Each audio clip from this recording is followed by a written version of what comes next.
পেপারে দেখলাম নামটা মনোরঞ্জনের কমিটির আছে কবা লাগবে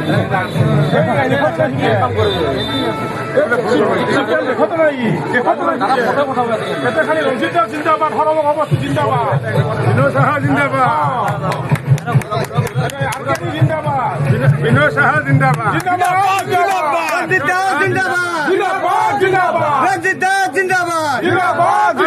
বিজেপি জিন্দাবাদ জিন্দাবাদ জিন্দাবাদ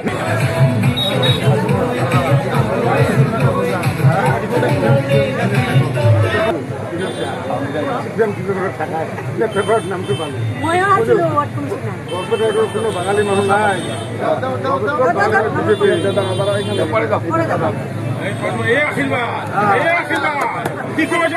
ভগবান রঞ্জিত দাস জিন্দাবাদ আরকেডি জিন্দাবাদ জিন্দাবাদ জিন্দাবাদ ভবানীপুর হরণ সমষ্টি জিন্দাবাদ জিন্দাবাদ হাউলি দেখাবে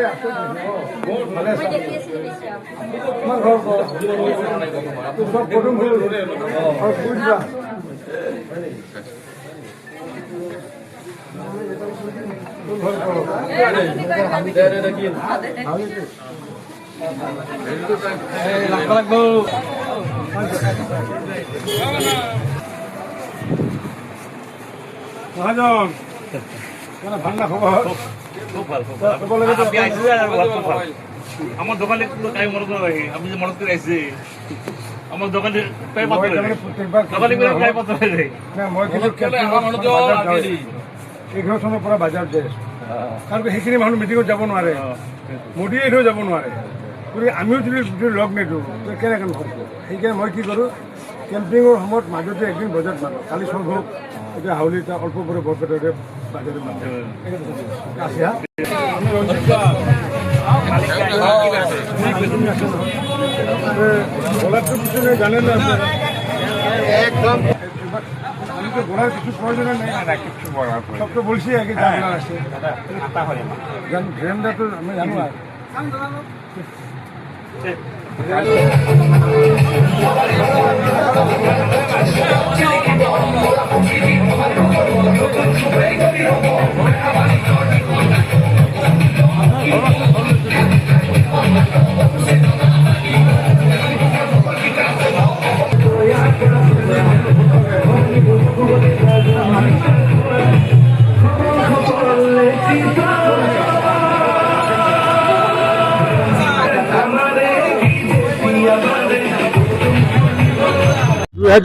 চনৰ পৰা যেতিয়াই মানে নিৰ্বাচনত নামিছিলোঁ তেতিয়া মই প্ৰত্যেক বছৰে বা লোকসভা নিৰ্বাচন বা যিকোনো নিৰ্বাচনত মই দোকানীসকলক মাত লগা ব্যৱসায়ীসকলক কাৰণ কিয় ব্যৱসায়ীসকলে প্ৰধানমন্ত্ৰী মোদী যদি ওচৰতো থাকে তথাপি তেওঁলোকে যোৱাৰ সুবিধা নাপায় কাৰণ কিয় দোকান বন্ধ কৰি যাব নোৱাৰে বা এইটো ধৰ্মও নহয় কাৰণ ব্যৱসায় ধৰ্ম হৈছে ব্যৱসায় কৰাটো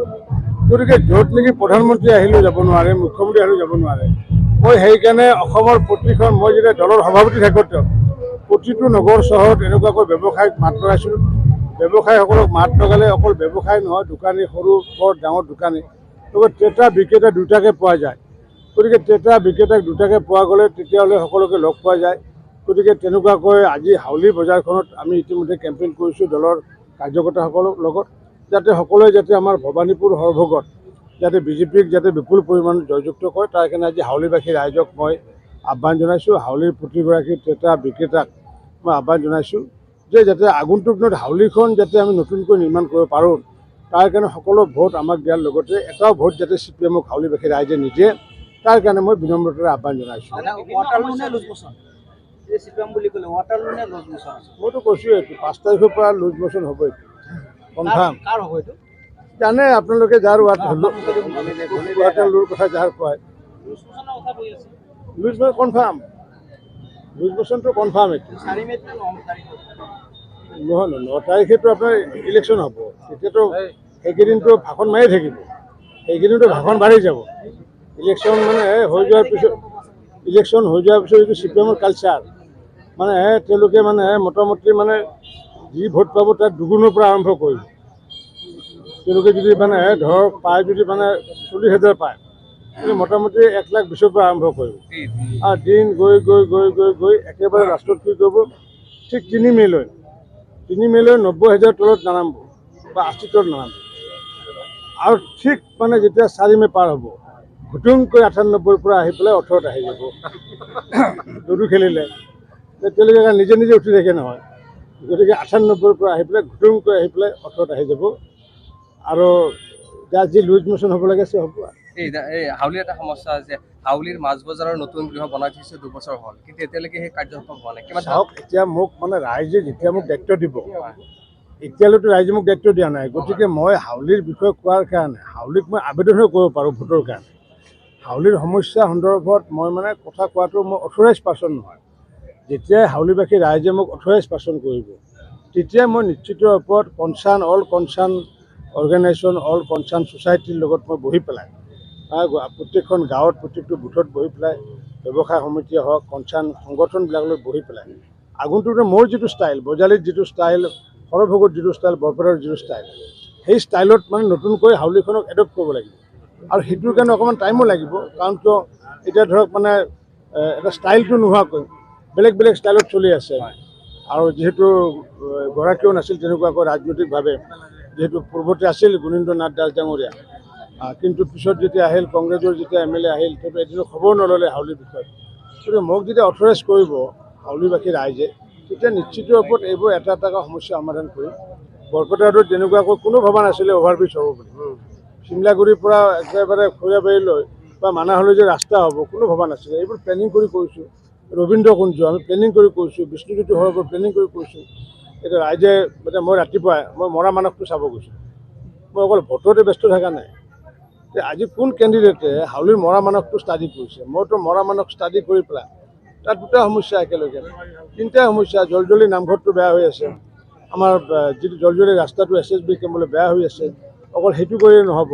মানুহটো সেইপিনেও পঢ়ে বৰতলৰ পৰাও আহে গতিকে একেলগে বৰপেটা BTAD একেলগে ৰাস্তাটো কেনেকৈ আমি কানেক্ট কৰিব পাৰোঁ কাৰণ প্ৰায় 3.5 কিলোমিটাৰ ৰাস্তা কেনেকৈ কৰিব পাৰোঁ সেইটো মই প্লেনিং কৰিছোঁ সংলগ্নভাৱে তাতে যদি পানী যদি জমি থাকে পানীটো মৰা মানসত পেলাব লাগিব মৰা মানসটো নিষ্কাশন কৰাৰ কাৰণে জল নিষ্কাশন কৰাৰ কাৰণে ব্যৱস্থা কৰিব লাগিব ৰবীন্দ্ৰ কুঞ্জ বিষ্ণুজ্যোতি সৰোবৰ যেনেকৈ বনাইছোঁ আহি থাকোঁতে ভাবি আছোঁ যে ইয়াতে হয়তো এটা সময়ত 5 বছৰ বা 10 বছৰ হয়তো ভোটিং হ'ব ইয়াতে ফুল থাকিব হয়তো লাইট থাকিব ৰঙা লাইট থাকিব সপোনটো দেখিছোঁ ভগৱানে কি কৰে এতিয়া